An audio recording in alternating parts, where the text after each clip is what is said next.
오늘도 평안한 하루를 맞이하셨습니까? 간밤에 좋은 꿈도 꾸셨나요? 오늘은 2월 26일 수요일입니다. 바로 수요신앙 강좌 1기 마지막 시간이 있는 날이죠. 암송 어떻게 기억할 것인가 라는 주제인데요. 여러분 이 주제만 들어보시면 도대체 이런 강의를 왜 들어야 하나 싶으실 수도 있는데 1기 1강을 들으신 분들이시라면 하나님의 말씀을 암송하고 낭독하는 것이 어떤 의미가 있는지를 금방 눈치채실 수 있을 것 같습니다. 제가 이것을 도시락에 비유했었는데요. 혹은 에너지바에다가 비유했었는데 여러분 힌트를 드리자면 어제 말씀에 나왔듯이 하나님의 말씀을 입과 마음에 새기는 방법이라서 중요한 것입니다. 오늘 3시에 소친교실에서 열리는 수요신앙 강좌 1기 마지막 시간에 참여하셔서 여러분 유종의 미를 거두시기 바랍니다. 오늘 유종의 미를 하나 더 거둬야 하는군요. 우리 신명기에 유종의 미를 거둘 시간입니다. 오늘 통독은 신명기의 맨 마지막 4장이 되겠습니다. 31장부터 펼치시면 됩니다. 사실 여러분들께서 지금까지 통독 가이드를 들어오셔서 눈치채셨겠습니다만 이 시간은 신명기의 유종의 미만 거두는 시간이 아닙니다. 오경 전체의 유종의 미를 거둘 시간입니다. 다시 한번 신명기 구조를 떠올려 볼까요? 가운데 신명기 율법이 있었습니다. 12장부터 26장까지는 율법 내용이고 그 뒤에 붙은 27장, 28장은 축복과 저주였죠. 이것이 원신명기라고도 불리는 신명기 율법이었고요.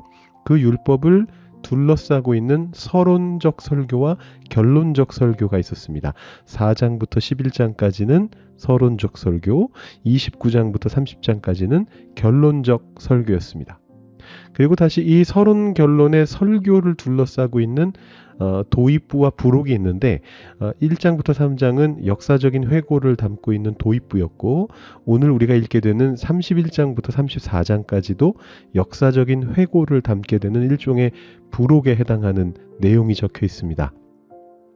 앞에 보이시는 소 제목들을 보시면 아시겠습니다만 사실 이 4장의 내용은 거의 하나로 연결이 됩니다. 모세의 죽음입니다.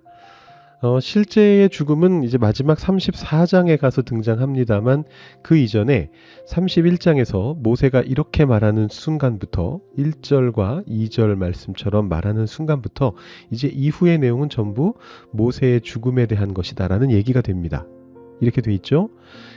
모세가 이스라엘에게 이르되 이제 내 나이 120세라 내가 더 이상 출입하지 못하겠고 여호와께서도 내게 이르시기를 너는 이 요단을 건너지 못하리라 하셨느니라. 고대 사회에서 유명한 인물은 죽기 전에 반드시 유언을 남기게 되어 있습니다. 모세는 얼마나 유명한 인물인가요? 제가 출애굽기 시작하면서 모세가 얼마나 유명한가 말씀드렸는데 사실상 신구약을 통틀어서 예수님을 제외하면 가장 중요하고 유명한 인물이다. 이렇게 말씀드렸습니다. 기독교라는 종교를 성립시켰다라는 측면에서 본다면 신학적으로 볼 때 바울이 더 중요하다. 이렇게 말할 수도 있겠는데 이 성경을 쭉 읽어보시다 보면 거의 모든 성경의 존재들이 다 모세의 그늘 아래에 있습니다. 그만큼 중요한 사람인데 그렇기 때문에 모세는 유언도 길어요. 야곱도 꽤 길었는데 창세기 48장, 49장 2장에 걸쳐서 유언도 하고 손자를 축복하기도 하고 죽음을 맞이하고 굉장히 길게 쓰여져 있었는데 모세는 그보다도 2배나 더 깁니다. 4장입니다. 31장에서 여호수아를 후계자로 확실하게 세우면서 언약을 다시 한번 재확인하고요. 32장에서는 노래 형식으로 유언을 하고요. 33장에서는 또다시 축복의 형식으로 유언을 합니다. 그리고 34장에 모세의 죽음이 기록되면서 신명기가 마무리가 됩니다. 모세에 대한 마지막 평가는 이렇습니다. 34장 10절부터 12절 말씀 제가 한번 읽어드리죠. 그 후에는 이스라엘에 모세와 같은 선지자가 일어나지 못하였나니 모세는 여호와께서 대면하여 아시던 자요 여호와께서 그를 애굽 땅에 보내사 바로와 그의 모든 신하와 그의 온 땅의 모든 이적과 기사와 모든 큰 권능과 위엄을 행하게 하심에 온 이스라엘의 목전에서 그것을 행한 자이더라. 참 대단한, 참 멋있는 사람이죠. 제가 출애굽기 시작하면서 앞으로 당분간 새로운 주연을 찾지 않아도 됩니다 말씀드렸는데 그 당분간이 오늘로 마무리가 되었습니다. 내일 말씀부터는 우리가 또 새로운 주연 여호수아와 함께 하나님께서 가나안 땅을 어떻게 약속대로 이스라엘 백성들에게 허락하시는가를 따라가 보도록 하겠습니다. 오늘 묵상할 말씀은요. 신명기 34장 1절부터 7절까지의 말씀입니다. 제가 한번 봉독해 드리겠습니다. 모세가 모압 평지에서 느보산에 올라가 여리고 맞은편 비스가 산꼭대기에 이르매 여호와께서 길르앗 온 땅을 단까지 보이시고 또 온 납달리와 에브라임과 므낫세의 땅과 서해까지의 유다 온 땅과 네겝과 종려나무의 성읍 여리고 골짜기 평지를 소알까지 보이시고 여호와께서 그에게 이르시되 이는 내가 아브라함과 이삭과 야곱에게 맹세하여 그의 후손에게 주리라 한 땅이라 내가 내 눈으로 보게 하였거니와 너는 그리로 건너가지 못하리라 하시매 이에 여호와의 종 모세가 여호와의 말씀대로 모압 땅에서 죽어 벳보올 맞은편 모압 땅에 있는 골짜기에 장사되었고 오늘까지 그의 묻힌 곳을 아는 자가 없느니라. 모세가 죽을 때 나이 120세였으나 그의 눈이 흐리지 아니하였고 기력이 쇠하지 아니하였더라. 아멘. 모세의 죽음에 대한 묵상은 사실 제가 상당히 오래전부터 해오던 것인데요. 그래서 종종 설교도 하고요. 또 직접 설교에서 다루지 않더라도 제가 가끔씩 이 묵상을 여기저기서 비춘 적이 있습니다. 그래서 어쩌면 여러분들께서도 들어보셨을지 모르겠습니다. 제 기억으로 우리 한인장로교회에서 제가 정식으로 설교했던 것은 아마 2022년쯤에 청년부에서 한번 설교한 것 같아요. 근데 그거 외에도 신앙 강좌 시간, 성경 공부 시간 이런 때도 가끔 제가 언급한 것 같은데 이 묵상은 이런 질문에서부터 시작한 겁니다. 모세의 죽음은 저주였을까? 축복이었을까? 라는 그런 질문입니다. 우리가 앞서 통독 가이드에서 살펴본 것처럼 모세는 참 위대한 인물이었거든요. 중요하고 유명한 하나님의 사랑을 받은 존재입니다. 그런데 그런 모세가 가나안 땅에 들어가지 못합니다. 이것은 좀 의아한 일이죠. 80의 나이에 이스라엘 백성을 애굽에서부터 이끌어내온 사람이 바로 모세입니다. 말 그대로 나이는 숫자에 불과하다는 걸 몸소 증명한 사람입니다. 당대의 가장 막강한 권력을 가지고 있었던 이집트 파라오, 애굽의 바로 왕에 맞서서 그 앞에서 수많은 이적을 행하고 당당히 이스라엘 백성들을 데리고 나온 사람입니다. 바로 왕보다 비교할 수 없는 말 그대로 장엄하신 임재를 보여주신 그 하나님 앞에서도 다른 이스라엘 백성들이 모두 엎드려서 꼼짝도 못하고 있을 때 유일하게 하나님 면전까지 나아가서 율법을 받고 성막 설계도를 받아온 사람이 바로 모세입니다. 자, 그런 모세가 나이 120이 되었다고 해서 가나안 땅을 밟지 못한다는 게 말이 됩니까? 한 걸음만 걸어 들어가면 그 앞에가 가나안 땅인데요. 성경은 모세가 가나안에 들어가지 못하는 이유에 대해서 세 가지 다른 설명을 제시하고 있습니다. 우리는 그중에 민수기의 설명이 제일 익숙하죠. 그래서 그것이 틀림없는 진실이라고 때로 생각하게 됩니다. 근데 여러분 성경 안에 다른 설명들이 또 있습니다.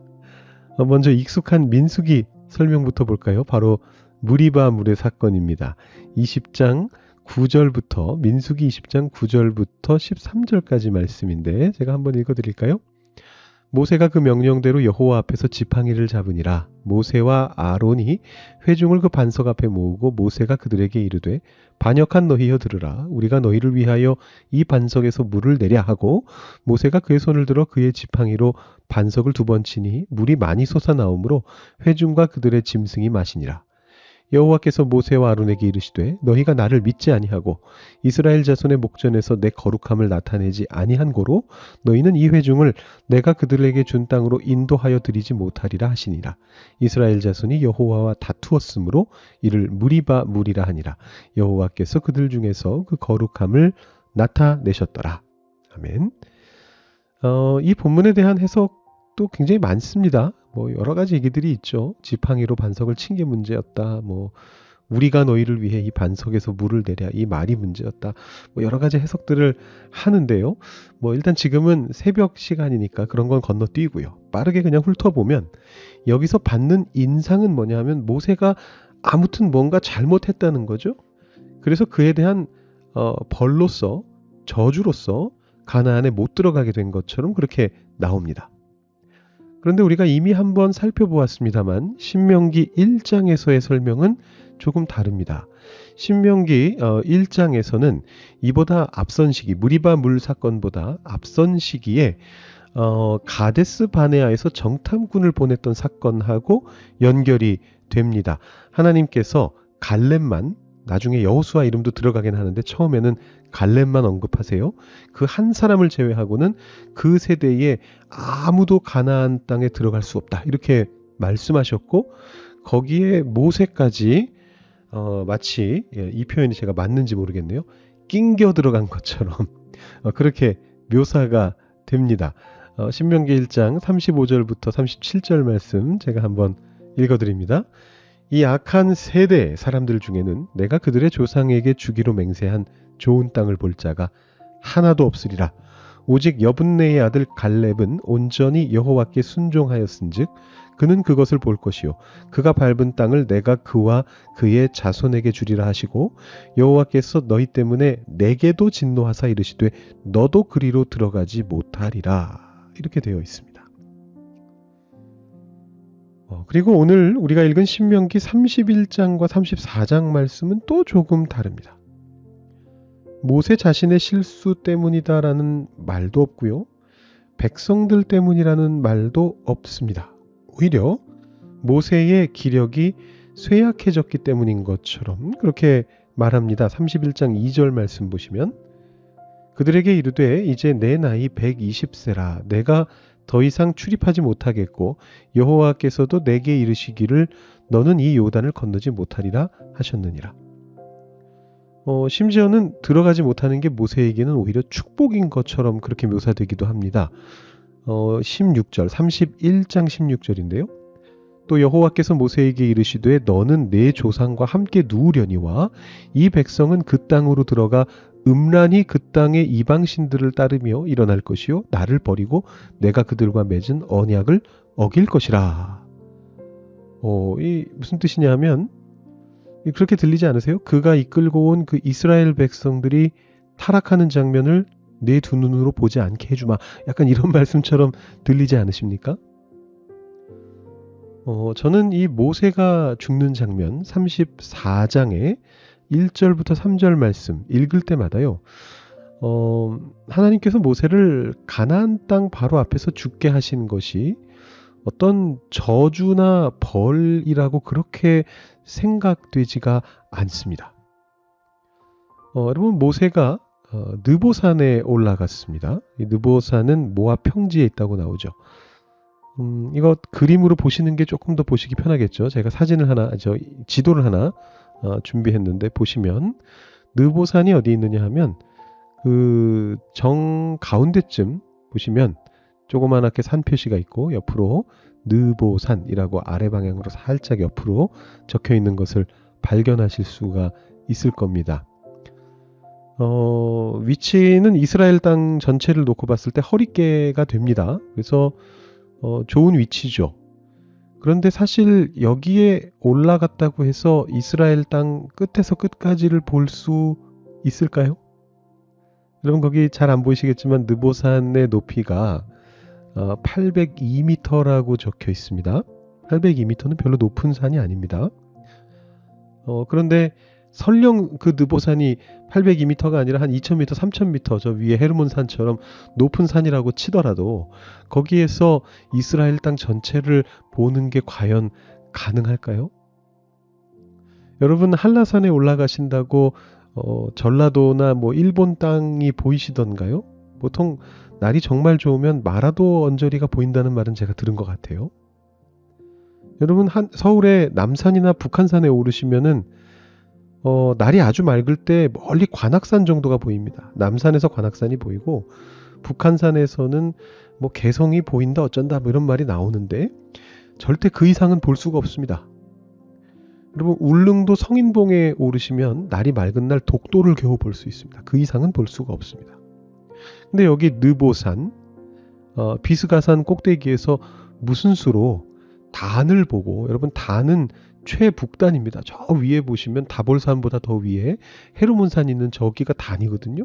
단을 보고 그 다음에 뭐 서해를 보고, 서해는 저 끝에 있는 지중해 말하는 거고요. 서쪽 끝이고요. 네겝을 보고, 네겝은 최남단입니다. 저 밑에 적혀있는 헤브론산보다 한참 밑에 저 세일산이라고 적혀있는 곳 왼쪽 지역을 말하는 건데 거길 어떻게 보겠습니까? 그런데 하나님께서 그 온 땅을 모세에게 보여주셨다라고 기록하고 있습니다. 모세의 죽음이 모세의 실수 때문이든 백성들의 잘못 때문이든 혹은 뭐 그런 이유들이 중요한 게 아니었든 간에 이 순간 모세에게 하나님께서는 당신께서 하실 수 있는 최선의 것을 베푸시는 겁니다. 그는 죽음의 순간에 벌을 받은 게 아닙니다. 복을 받았습니다. 그가 이끌어온 그의 백성, 하나님의 백성이 들어가게 될 아름다운 땅을 아주 신비로운 방법으로 북쪽 끝에서부터 남쪽 끝까지, 동쪽 끝에서부터 서쪽 끝까지 하나님을 통해서 보고 그 백성을 축복하며 하나님의 품에 안기게 됩니다. 그가 어디에서 죽었는지 아무도 모릅니다. 그는 후에 바로 이번 주가 산상변모 주일인데요. 변화산 사건을 기념하는 날인데 변화산 상에서 예수님의 눈앞에 나타나서 하나님의 뜻을 전하는 역할까지 맡게 됩니다. 하나님의 이 복이 우리에게도 있기를 원합니다. 우리의 일생이 헛된 것이 아니라 하나님의 복을 받는 일생이 되기를 소망합니다. 마지막 순간까지. 하나님의 자비로우심으로 인해 이 땅에서의 삶을 가치 있게 보내시게 되는 여러분 모두가 되시기를 바랍니다. 우리 시간에 한 번 더 묵상해 보시면서 제가 묵상한 내용으로 묵상하셔도 좋고요. 여러분들 다른 말씀으로 묵상하셔도 좋은데 계속해서 묵상하시고 기도하시면서 오늘 새벽 묵상 마무리하시면 좋겠습니다. 기도하겠습니다.